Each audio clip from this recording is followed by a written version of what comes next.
buenos días, queridos hermanos. Estamos como todos los miércoles transmitiendo para nuestro programa de Radio Encuentro, una colaboración de la Orden de Frailes Menores Conventuales, la provincia mexicana, nuestro programa Creciendo en Fraternidad. Su servidor, Fray Guillermo Aguilar. Estoy desde nuestra comunidad de la Casa del Noviciado, acá en Totolapan, Morelos, con mucha alegría en este miércoles 21 de octubre. Queridos hermanos, hoy nos ocupa un tema muy interesante. Sabemos que octubre es el mes del Rosario, el mes de las misiones, que el domingo pasado hemos celebrado el Domund, pero bueno, vamos a dedicar un poquito de tiempo a entretenernos en este conocimiento, a platicar sobre estas cuestiones. Les recuerdo que yo estaré pendiente de sus comentarios por si surge alguna duda, poder responderlas en la medida de mis posibilidades en tiempo real. Pero les invito a que antes de seguir con ese programa, nos pongamos en la presencia del Señor. En el nombre del Padre, y del Hijo, y del Espíritu Santo. Amén. Te ruego, Señor, la abrasadora y dulce fuerza de tu amor, arrebate mi mente de todas las cosas que están bajo el cielo, para que yo muera por amor de tu amor, como tú te has dignado morir por amor del amor mío.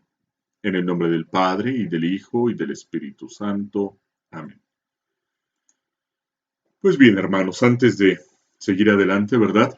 Quiero pedirles una disculpa por la confusión que en un momento determinado pudiese haber surgido. ¿A qué me refiero? Miren, nosotros habíamos anunciado en el programa del miércoles pasado que fue la primera parte del discurso sobre Santa Teresa de Ávila, que en este día íbamos a continuar con la segunda parte. Sin embargo, viendo que el jueves pasado, el 15 de octubre, fue la celebración de la memoria litúrgica de Santa Teresa de Ávila, y dada la importancia de esta figura de santidad, pues hablando con las personas adecuadas, vimos la oportunidad de que el programa saliera el jueves pasado, la segunda parte del programa, con una salvedad. En esta ocasión no pusimos el programa en la página de Facebook, porque eso hubiese significado, con todos los algoritmos y todas las cosas estas que se manejan en redes sociales, complicar la difusión de los programas en Facebook, los otros programas, los programas propios del día jueves. Y entonces por eso es por lo que se tomó la determinación de que el programa, la segunda parte del programa de Santa Teresa de Ávila, iba a salir solo a través de nuestro canal de YouTube. En YouTube, para los que todavía no se suscriben, tenemos la página, el perfil de Radio Encuentro. De hecho, hay varios y en varios de ellos pues están nuestros programas. Van ustedes a darse cuenta también de que hay algunos que no nos pertenecen, pero ¿cómo identificar al que nos estamos refiriendo en esta ocasión para saber dónde está precisamente la segunda parte del programa sobre Santa Teresa? Bueno, hay que buscar este símbolo que está aquí arriba, el del óvalo de color celeste con las letras radio en color rojo, encuentro en color amarillo y hostia en color blanco, con el cáliz y la hostia que, aparte de hablar de nuestra identidad como cristianos católicos, también con estas ondas radiales, ¿verdad? Que parece que salen del cáliz y que representan nuestro deseo que desde Cristo Eucaristía, todo lo que hacemos, todo lo que decimos, pueda difundirse a todas las partes del mundo. Entonces, los que estén interesados, quienes me hagan el favor de estar interesados en esa segunda parte del programa de Santa Teresa, les voy a pedir que nos tengan paciencia, que vayan a ese perfil de YouTube, ahí podrán encontrar el día jueves 15 de octubre ese video, junto con todos los otros videos de los programas que nosotros estamos proponiéndoles, y esperamos que, bueno, ahí lo puedan escuchar, que si hay alguna pregunta ahí mismo lo hagan, si hay alguna crítica, con mucho gusto estamos también dispuestos a escucharla, a aceptarla, y cómo no, a aprender de esa corrección y tratar de mejorar siempre y en cada momento. No nos preocupa el hecho de tener que corregirnos, de hecho lo entendemos, lo vivimos con alegría, sabemos que pues es parte del camino que hacemos todos y que el que no está dispuesto a escuchar, pues nunca va a aprender. Así es que nosotros procuramos en la medida de nuestras posibilidades y también a pesar de que muchas veces somos de cabeza dura, procuramos dejar el espacio para abrirnos a ese diálogo. Bueno, pues entonces vamos a tratar de entender esto de la iglesia misionera.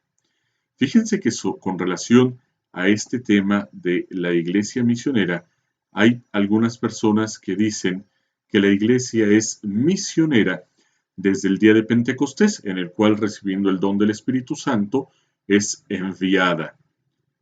Hay muchas posibilidades y claro que cada una de ellas me merece todo el respeto debido, pero yo voy a dar una reflexión teológica en este momento, en este lugar. Desde mi perspectiva, se puede entender la iglesia como misionera desde el día de Pentecostés, Hechos 2, porque es precisamente cuando recibe la fuerza del Espíritu y con la fuerza del Espíritu salen a anunciar lo que hasta ese momento no habían podido anunciar. Ustedes recordarán que incluso lo hemos platicado varias veces aquí en este programa, el hecho de encontrarse con un Tomás que no estuvo ahí el día de la resurrección y que por lo tanto no recibió el don del Espíritu, pues no permite que reciban el mensaje, ¿verdad? O aunque lo reciba, no cala hondo en su corazón, parece que estuviese impermeabilizado a la buena noticia, él va a seguir con su corazón triste, él va a seguir con su corazón desanimado. Sin embargo, el día de Pentecostés, con la fuerza del Espíritu Santo, las lenguas de fuego que se posaron sobre los apóstoles, el viento fuerte que llegó a golpear la sala del cenáculo, bueno, todo eso nos ayuda a entender en un cierto sentido el por qué algunos autores, algunos pues, presentadores, algunos difusores de nuestra fe afirman que la iglesia es misionera desde el día de Pentecostés. O sea, se merecen todo mi respeto, todo mi cariño por ese esfuerzo que como yo estamos haciendo por llevar el Evangelio de Cristo a todos los hombres. Sin embargo, yo tengo una opinión teológica que también les quiero compartir. Voy a tratar de contextualizar porque creo que así se va a entender muchísimo mejor. La iglesia, eclesia en griego, es una palabra griega que significa asamblea, congregación, reunión. Y la primera iglesia, el primer pueblo de Dios, es precisamente el pueblo de Israel, que también ellos en su devenir histórico fueron saliendo de la tierra prometida, regresando a la tierra prometida, algunos emigraban y entonces ya ellos iban llevando la verdad de pertenecer al pueblo del Dios del universo. Y con eso muchos pueblos iban viviendo también la experiencia de la misión. Los judíos, por ejemplo, en el destierro, si nosotros vamos a los textos, nos encontramos también con momentos heroicos en los cuales muchos de los que estaban fuera de la tierra prometida seguían defendiendo. Por ejemplo, el libro de Tobías, el libro de Tobit es precioso, ¿verdad? Sobre este discurso de los hombres que viviendo fuera de la tierra prometida siguen cuidando y defendiendo la fe, pero siempre con este sentimiento de que somos nosotros, nosotros somos el pueblo escogido, el resto de los pueblos no tienen un lugar importante en nosotros hasta que se hagan como nosotros, hasta que se acerquen a nosotros.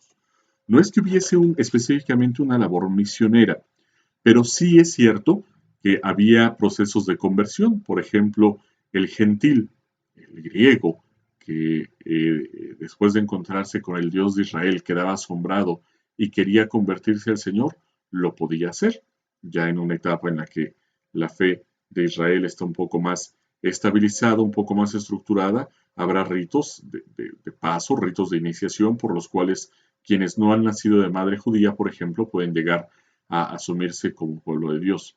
Sin embargo, me parece que nosotros en esto no podríamos encontrar las raíces de la misionariedad de la iglesia, de nuestra iglesia católica, de nuestra fe católica. Y entonces me dirán, bueno, entonces, ¿por qué nos habló de eso? Para explicar que hay un movimiento meramente humano, que si nosotros nos ponemos a buscar, se va a repetir no solamente entre nuestra fe, sino que se va a repetir en muchos lugares y en muchas condiciones, pero que yo no refiero a esto el inicio de la actividad misionera de la Iglesia. ¿A qué entonces podríamos nosotros referirnos como el origen, como la génesis, como el la razón por la cual la iglesia, nuestra iglesia, se reconoce misionera, o si no, no sería esta iglesia. Bueno, los invito a que de esto hablemos, si ustedes me lo permiten, si ustedes me conceden ese favor, después de este corte.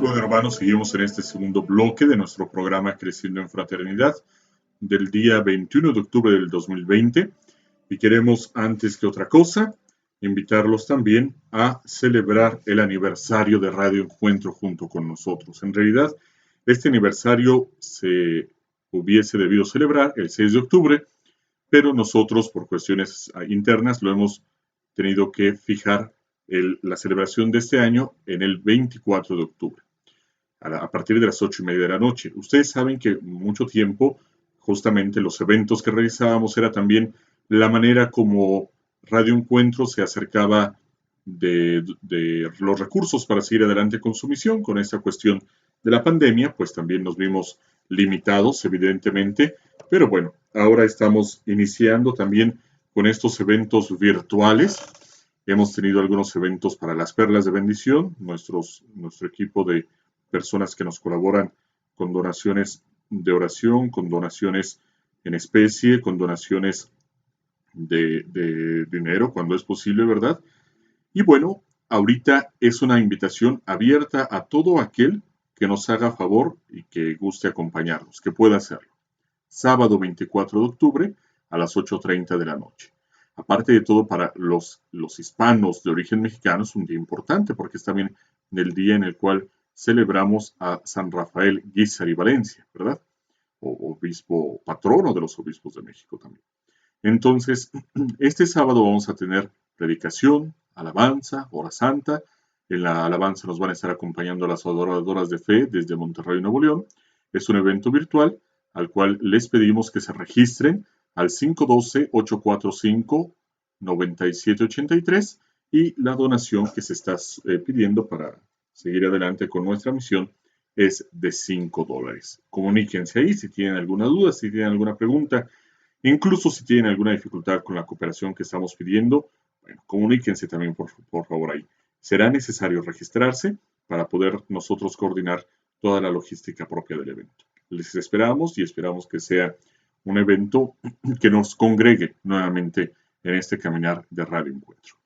Bueno, pues vamos a seguir adelante con la historia que nosotros veníamos explicando sobre el porqué de la misionariedad de la Iglesia y decíamos que algunos autores, algunos teólogos, sugieren que la misionariedad de la Iglesia depende del día de Pentecostés. Personalmente les decía yo, ¿verdad?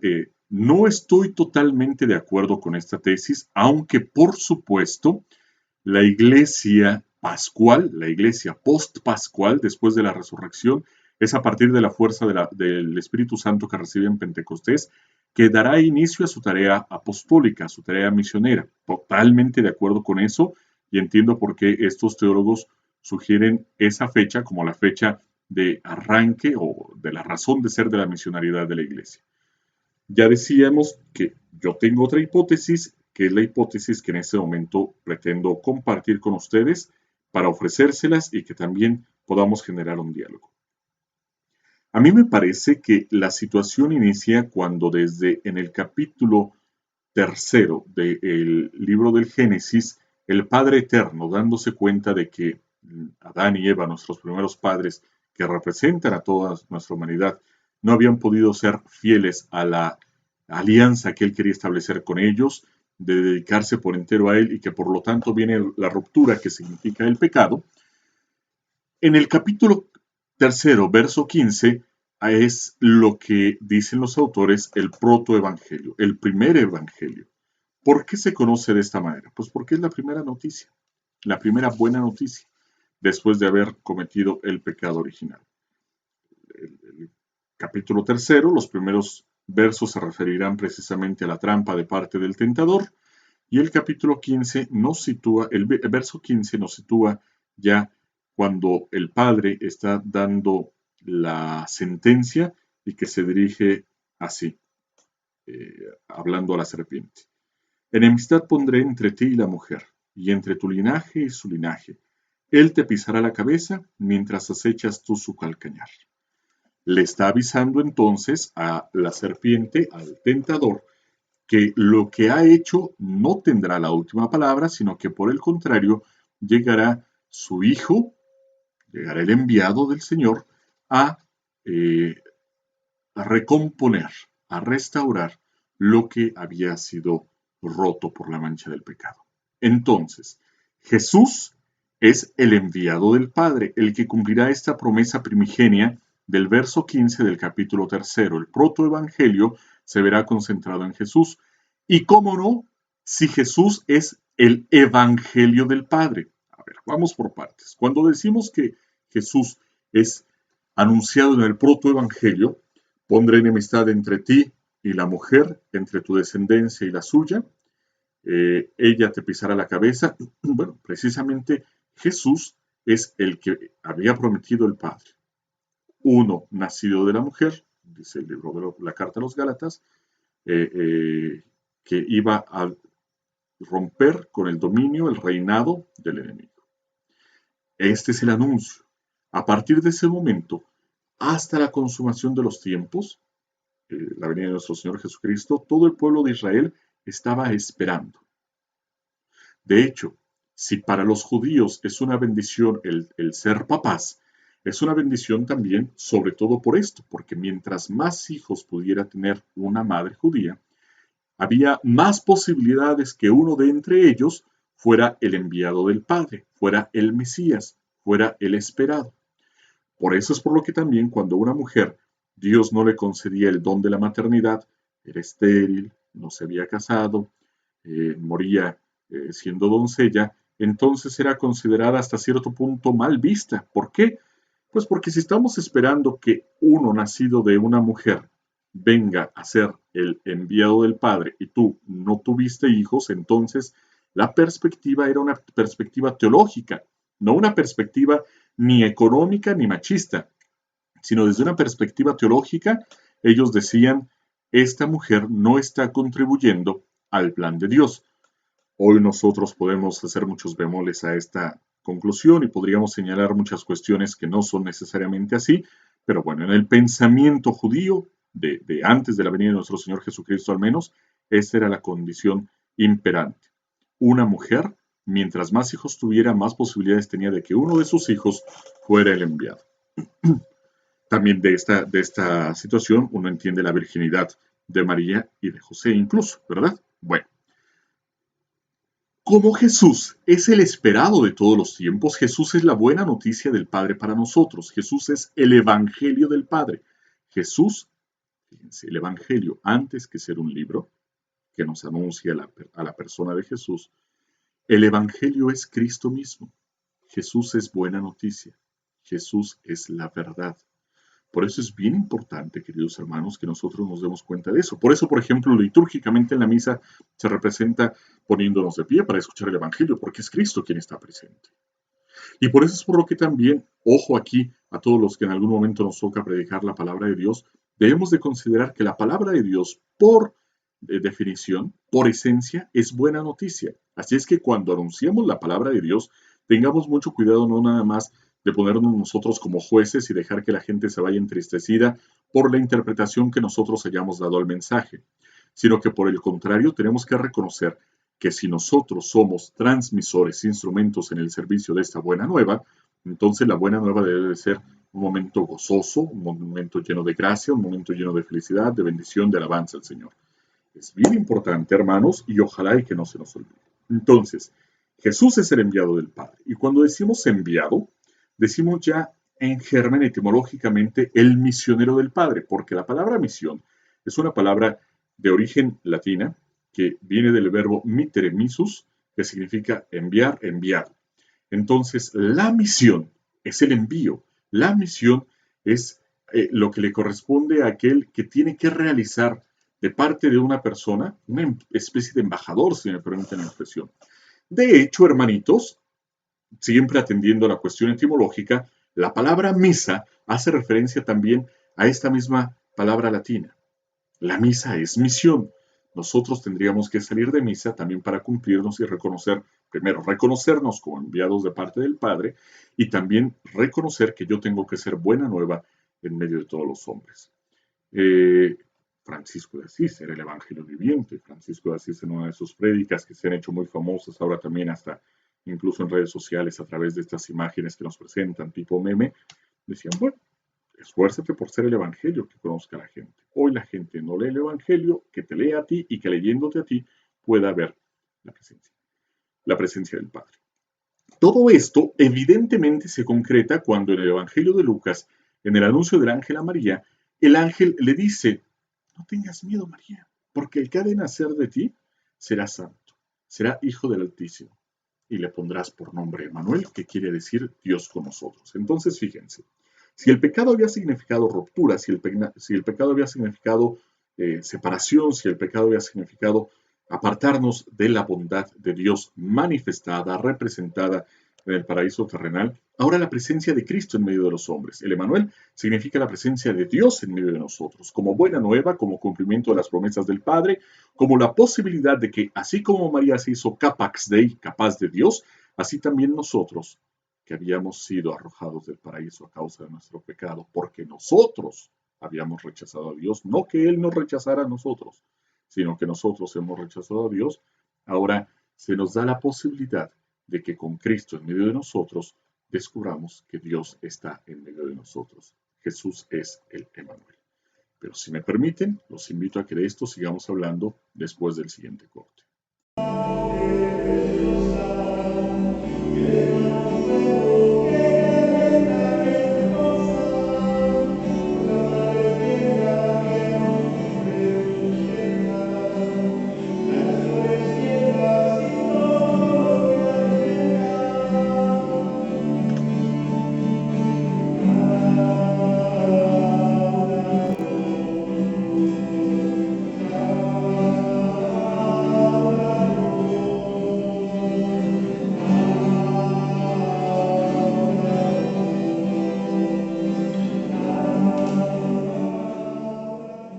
Pues bien, hermanos, estamos ya en este tercer bloque de nuestro programa de Creciendo en Fraternidad, tratando de entender el por qué decimos que la iglesia es misionera o no es la iglesia de Cristo el Señor.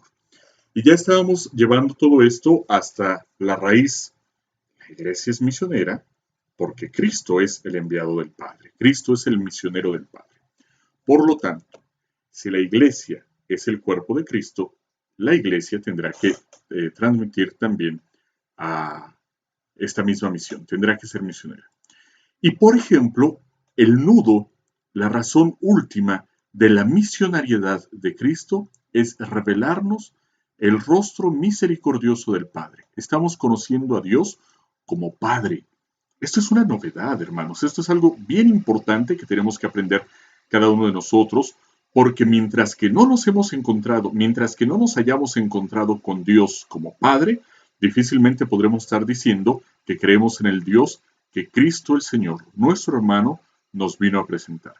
Por eso es que nosotros debemos de mantener siempre esta postura y que también nosotros en nuestro hacer y vivir tenemos que encontrarnos con Jesús como el que nos revela al Dios que es Padre.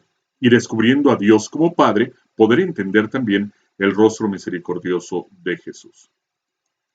Siguiendo entonces en esta dimensión, nosotros podemos afirmar que ya durante la vida pública de nuestro Señor Jesús, Él mismo envía a sus discípulos. Y tenemos al menos dos momentos específicos en los cuales queda muy claro que Jesús enviará también a los que están con Él. Primero, la misión de los 12. Jesús, que primero ha llamado a los 12, Marcos 3, y los ha hecho que estén cerca de Él para después enviarlos a anunciar la buena nueva, Jesús heredará esta misión altísima al grupo más íntimo, al grupo más cercano. Pero también después va a tener una misión para los 72, y esta misión de los 72 no es menos importante. Al contrario, es en la que probablemente detalla con mayor precisión las características que debe de tener el misionero, que en resumen nosotros podríamos decir que significan estar totalmente confiado a la voluntad del Padre, saber que vamos a hacer lo que el Padre quiera que nosotros hagamos, que el éxito no dependerá de nosotros, sino que dependerá de la confianza que pongamos en lo que el Padre nos está pidiendo, y que de esa manera también cada uno de nosotros podamos anunciar de acuerdo a lo que el Señor nos ofrece. Incluso en la persecución, no querer nosotros aprovechar de ciertas cualidades que pudiésemos tener o de ciertos elementos con los cuales nosotros dijéramos, puedo esgrimir de esa manera mi defensa, sino que totalmente confiados a lo que Dios va a manifestar en nosotros y en nuestra vida. De hecho, si nosotros acudimos a este texto precioso en el cual podemos entender la misión, así como nos la presenta los evangelios, nos damos cuenta de que vamos, por ejemplo, a Lucas 10, que es primero las indicaciones con las cuales tiene que ir el misionero. Pero después, al regreso, Lucas 10, 17, nos encontramos con el texto que dice, regresaron los 72 alegres diciendo, Señor, hasta los demonios se nos someten en tu nombre. Él les dijo, yo veía a Satanás caer del cielo como un rayo, es decir, cumpliendo lo que en el Génesis 3 se había anunciado, que el dominio de Satanás no iba a prevalecer, sino que por el contrario, el enviado del Padre, que tiene a sus enviados, a sus misioneros, iban a cumplir con destronar a Satanás. Retomo la lectura. Veía a Satanás caer del cielo como un rayo. Mirad, os he dado el poder de pisar sobre serpientes y escorpiones y sobre todo poder del enemigo, y nada os podrá hacer daño. Pero no os alegréis de que los espíritus se os sometan. Alegraos de que vuestros nombres estén escritos en los cielos. Esto, hermanos, es de verdad de una fuerza y de una importancia. El éxito del misionero no se va a medir jamás en cuanto al número de bautizados, el número de iglesias construidas, no se va a contabilizar tampoco en cuanto a los aplausos o los éxitos que pudieran tener, los demonios que pudiera estar expulsando de los poseídos, sino que el éxito del enviado de Cristo dependerá de que, al ser como Cristo, tenga un lugar en la eternidad, en el reino de los cielos. Por eso, hermanos, tengamos bien presente eso. Nuestras metas no son éxitos ni medallitas que podamos colgar en nuestros hábitos o en el saco o en el distintivo del movimiento al que pertenecemos. Nuestro éxito consistirá en cristificarnos, santificarnos, hacernos también nosotros misioneros del Padre, evangelio del Padre, anuncio de la buena nueva.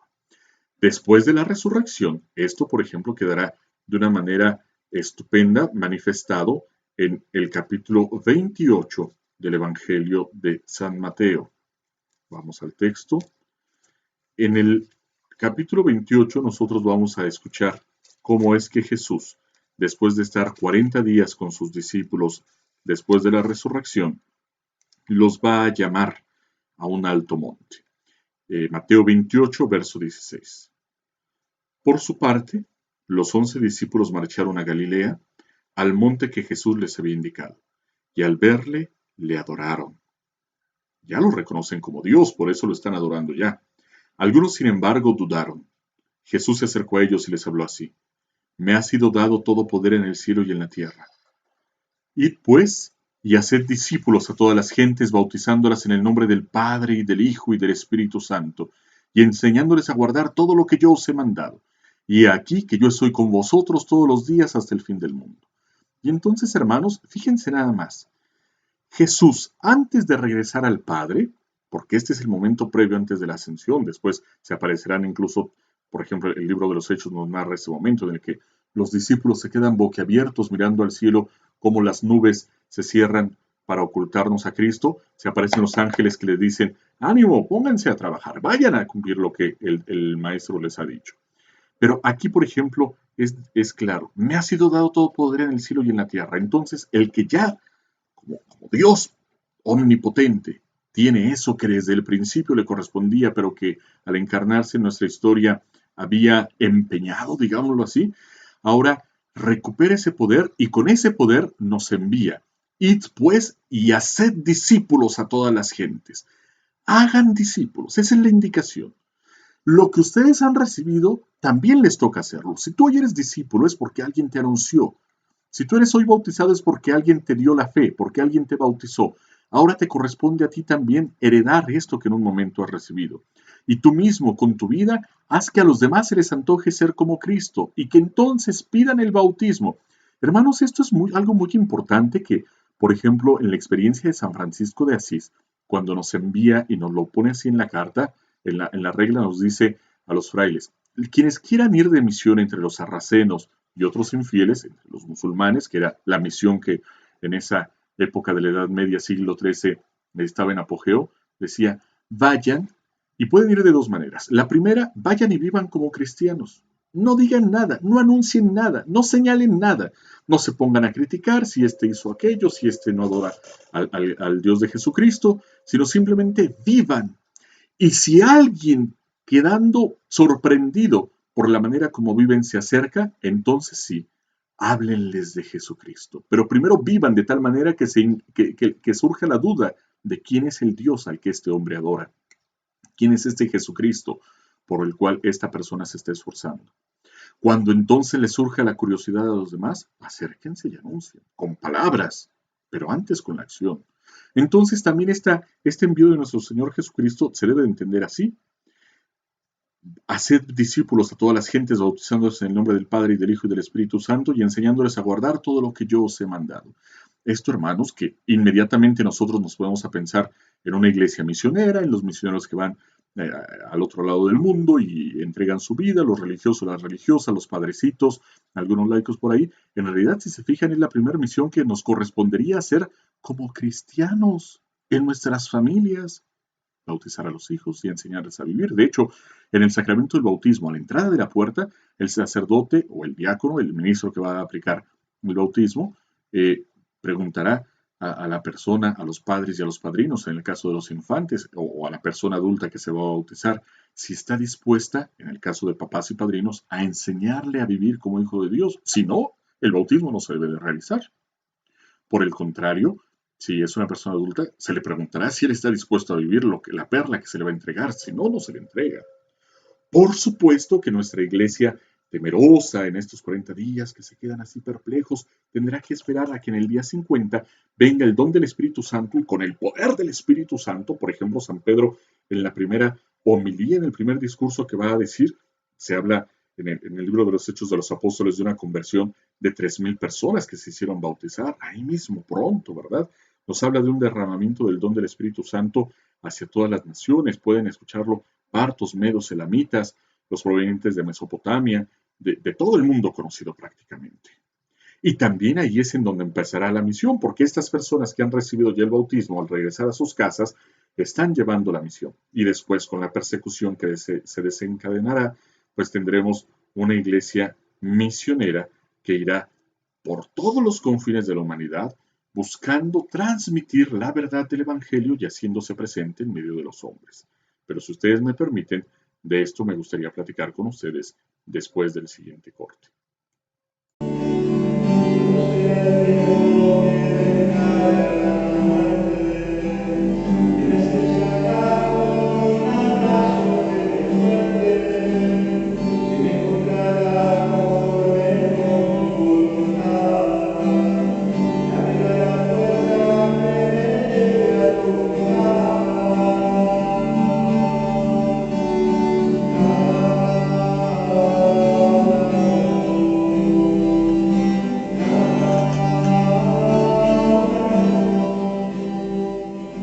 Pues bien, hermanos, estamos ya en el cuarto bloque de este nuestro programa de Creciendo en Fraternidad.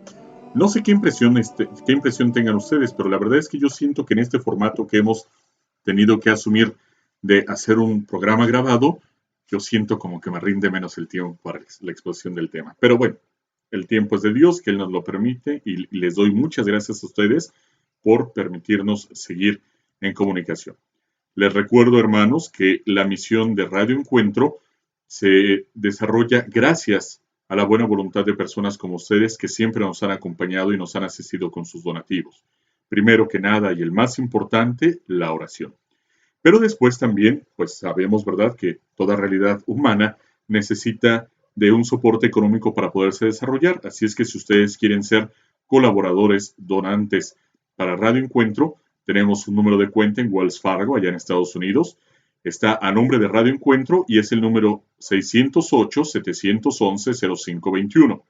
También, si ustedes lo prefieren así, pueden enviar un cheque o un money order a nombre de Radio Encuentro al apartado postal P.O. Box 153005 de Austin, Texas 78715.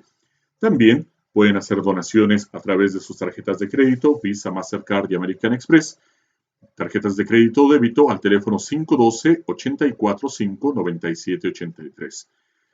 Todo lo que ustedes contribuyan será utilizado para la misión de Radio Encuentro y pues les agradecemos mucho, ¿verdad? Porque de esa manera es como nosotros podemos seguir adelante con nuestra misión, que es al final de cuentas la misión de la iglesia, porque como hemos estado viendo hasta este momento, la iglesia es de por sí misionera.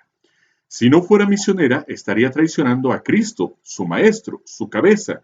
Si Cristo es la cabeza y nosotros somos el cuerpo y nosotros tenemos que actuar lo que actúa la cabeza, entonces nos corresponde la misionariedad por definición. Si no, no seríamos iglesia misionera, si no, no seríamos iglesia de Cristo. Y por eso es por lo que muchos de nosotros tendríamos que darnos una buena apretada de tuercas si no estoy viviendo de tal manera que mi vida sea una misión, a través de la cual los hombres de mi tiempo, aquellos con los cuales me desarrollo, se hacen también discípulos de Cristo el Señor. Por eso, hermanos, es bien importante que nosotros caigamos en la cuenta de esta realidad. La iglesia, desde el Pentecostés y en el libro de los Hechos de los Apóstoles, en el que con la persecución Pablo sale a sus viajes apostólicos, que no solamente sale huyendo, sale a misionar.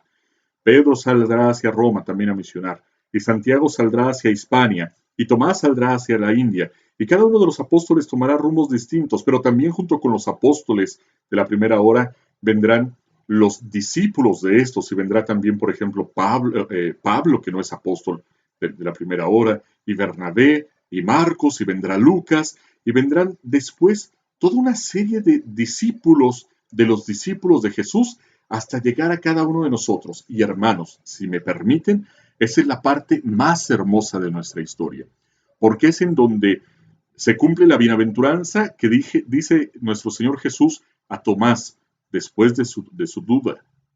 Dichoso tú, Tomás, porque has creído, pero has creído porque has visto. Más dichosos aún los que sin haber visto, creerán. Y entonces todos los que no somos de esa primera hora, es aquí donde se cumple esa bienaventuranza para nosotros.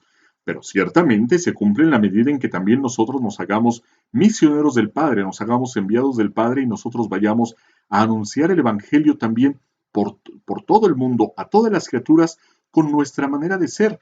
Y los primeros que lo hacen son aquellos que fueron perseguidos en las persecuciones martiriales y después cuando viene la paz de Constantino, aquellos que asumirán también el seguir viviendo con radicalidad la forma de vida de nuestro Señor Jesucristo, y entonces llegarán los ermitaños y llegarán los padres eremitas y los padres del desierto y llegarán las primeras comunidades monásticas, pero también muchas personas que en la ciudad, en sus hogares, seguirán viviendo esa consagración, la orden de las vírgenes, los confesores que se presentan, todos ellos testigos, también los presbíteros que se irán institucionalizando, pero todos dándose cuenta de que la vida, nuestra vida, es una vida que es misión, que es envío, que tiene que salir de la estrechez del corazón. Esa es la primera misión, romper el egoísmo del propio corazón para compartir el don que hemos recibido.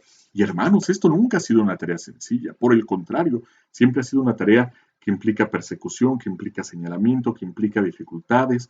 Ha habido momentos de la historia de la iglesia en los que parece que esta misión se ha instalado, ha quedado relegada a espacios muy cómodos, pero gracias a Dios siempre ha habido algunos testigos de esta tensión escatológica que nos invita a seguir anunciando el reino con radicalidad y con verdad en medio de los hombres. Y esto se seguirá cumpliendo todos los días y habrá momentos también gloriosos, como en los momentos de la misión en Asia, los momentos de la misión en América, los momentos de misión en Oceanía. Son momentos en los cuales toda Europa, por ejemplo, siendo el punto más fuerte de la cristiandad después de la invasión musulmana en Asia, bueno, de ahí saldrán buques y barcos y la gran mayoría de los santos que quizás son más a la mano, más al alcance, son estos que han vivido la misión y que nos enseñan la misionariedad, aparte de los mártires, ¿verdad? Acabamos de celebrar al beato Carlo Acutis, que él ya a lo mejor no hacía esta experiencia misionera de dejar su casa y salir a otros lugares, atravesar los océanos, sino que desde su casa y con el ordenador, con la computadora, se hacía presente en medio de los hombres, hermanos. La misión que nos trajo el Evangelio a todos los países de América, la misión que la ha llevado por África, y por eso es por lo que, por ejemplo, el rosario misionero, si se dan cuenta, es un rosario en el que también cada decena del rosario está caracterizada por un color que representará así los 5 continentes y que nos habla de esta necesidad de ser evangelizadores a nivel mundial. Y por eso es por lo que el penúltimo domingo de octubre se celebrará el Domingo Mundial de Oración por las Misiones, que se ha apocopado en la palabra Domund. Ha hecho esta síntesis y entonces ya nosotros hoy cuando hablamos de Domund nos referimos a este Domingo Mundial. Es el domingo que hemos celebrado el domingo pasado, en el cual se nos recuerda no solamente nuestra labor de ser misioneros también cada uno de nosotros, sino de que también nuestros hermanos que han salido hacia la misión adyentes, como se le dice así técnicamente a la misión que significa dejar mi casa, mi patria, mi cultura, para ir mi lengua, para ir a un lugar en donde no se comparte mi lengua, a lo mejor, o mi patria, no está mi familia, y ahí, por amor al reino, seguir anunciando el Evangelio. Entonces, el domingo pasado se nos ha invitado a la oración y se nos ha invitado también a la cooperación solidaria, a partir de lo que pueda y a partir de lo que tenga. Miren, en estos tiempos de pandemia es muy fácil que de repente nosotros nos encerremos y digamos, pues es que ¿cómo puedo cooperar con los padrecitos que se fueron a África a hacer este anuncio si yo mismo no tengo las condiciones para hacerlo en este momento? Bueno, hermanos, no se preocupen. Prepara una comida a lo mejor sabrosa y llévasela a tu párroco. Él es también misionero. O más aún, prepárala bonito, rico ahí en tu casa y cuando se vengan a comer, yo espero que todas las veces hagamos la bendición de los alimentos, pero a lo mejor ahorita que estamos en esta semana después del Domund, dedico un momento especial para pedir por los misioneros. Miren, no se trata de hacer y colgarnos medallas, ya lo dijimos hace ratito. Se trata de ser testigos. Y la iglesia sigue teniendo testigos, muchos, grandes, santos, que entregan todo solo por amor a Cristo. Por eso es por lo que también algunas asociaciones se han dedicado a hacer lo que a nivel mercadológico se ha llamado los Nobel de los misioneros. La asociación italiana Cuore Amico, Corazón Amigo, el sábado pasado entregó este premio a 3 misioneros. ¿Quiénes son esos 3 misioneros? Son un religioso, una religiosa y un laico, a los cuales ha querido reconocer con el título de el premio Cuore Amico. ¿Quiénes son? Bueno, ahorita se los voy a presentar, solo que, pues como a estos los conozco poco o nada, voy a tener que ir haciendo una lectura, que les suplico me disculpen. El primero de ellos, el que, si ustedes nos están siguiendo, ya sea por nuestra página de Facebook o por nuestra página de YouTube, que sería el que viste de camisa verde, es el padre Dalla Vecchia, un sacerdote italiano que, perdón, es un hombre que, a ver, me corrijo, el nombre de este primer fraile religioso que les voy a presentar es el padre Rinaldo Do. Es un religioso de Darfo, Valcamonica, en Italia. Es un misionero de la Consolata. La Consolata es la advocación de la Virgen de la Consolación. Consolata es el título en italiano, es el nombre. La Consolata es la Virgen de la Consolación. Desde 1991, este sacerdote se dedica a predicar el Evangelio en la República Democrática del Congo, en el África. Fíjense que él, cuando era muy niño, era una persona muy traviesa. Le gustaba escuchar las historias de los misioneros, se ve que su familia era cercana a la iglesia, pero tenía una fama de ser tremendo. Era muy latoso, era muy travieso. Sin embargo, él ahora, que es una persona adulta, recuerda con mucha alegría el entusiasmo con el cual los misioneros llegaban a su tierra y les invitaban a tener un corazón grande y generoso. Cuando el padre Rinaldo, el pequeño Rinaldo, fue con su párroco a saludarlo porque se iba a ir al seminario para hacerse misionero, cuenta él mismo que el párroco le dijo: no, Rinaldo, ¿cómo te vas a ir tú si eres demasiado travieso? Después de todo, padre Rinaldo fue ordenado sacerdote en 1984, vive en España siendo de origen italiano, va a España, ahí estará 6 años, y a partir de 1991 se va al antiguo Zaire, lo que es hoy la República Democrática del Congo, un país africano que en más de 30 años ha viajado de norte a sur dedicándose siempre a los pobres. De hecho, ahí a este sacerdote le ha correspondido transmitir el valor de la fe a los más necesitados, distribuye Biblias, pero no solamente la palabra, sino que también la encarna, dando bicicletas, perforando pozos de agua, construyendo casas, escuelas, puestos de salud, centros de nutrición. Dice el padre Rinaldo: el don de ser sacerdote misionero religioso no es un don que me concierne por mis cualidades, habilidades y debilidades, sino que es un don de Dios. La segunda persona a la que se le entregó este premio Nobel es la hermana Caterina Gasparotto, la única mujer en la fotografía que estamos mostrando. Ella desde el año 2005 ha trabajado en Asia y Oceanía, primero en Filipinas y luego en Papúa Nueva Guinea. Ella se ha encargado de diversas obras sociales en favor de niños y adultos. La hermana Caterina nació en el Véneto, en la parte norte de Italia, en 1966. Ella obtiene una maestría universitaria en el año 2000 y después empieza una experiencia de vida comunitaria al servicio de los pobres y de los niños en la congregación de las escuelas de caridad. Es una realidad muy pequeña, reconocida a nivel diocesano en Papúa Nueva Guinea, llamada Vivir el Carisma, que los hermanos Cavanis, así se llama su comunidad, a principios fundada en 1800, dan como regalo a la iglesia. En 2005 se va a Asia, en Filipinas, después va a Davao, después en el 2013 se traslada a Papúa Nueva Guinea, en Oceanía, y ahí ella, en zonas rurales, le ha tocado vivir y comprometerse con el Evangelio. En esa zona hay muchas problemáticas sociales: analfabetismo, alta mortalidad infantil, incidencia de personas que sufren por el VIH, también hay un grave problema de alcohol y drogas. Todo esto la hermana se ha dedicado a combatir con una misión que consiste en generar una escuela primaria para los niños, escuelas para los adultos, ha puesto una imprenta para imprimir libros escolares, una panadería, un pozo de agua y una huerta en donde les enseña a las mujeres a cultivar. De esta manera, abre la perspectiva de que el Evangelio se encarne en sus vidas también. Y el tercero de esta fotografía, que allí aparece con el estetoscopio a los hombros, es el doctor Gabriele Lonardi. Es un médico legista que desde el año de 1980 es responsable de la salud del pueblo indígena Suruguaja en la Brea, en la Amazonia brasileña. Él es originario de Padua y ahí es donde él tiene su especialización, ahí es donde también se entabla relaciones con una organización no gubernamental, pero que después esta organización lo llevará hacia Brasil.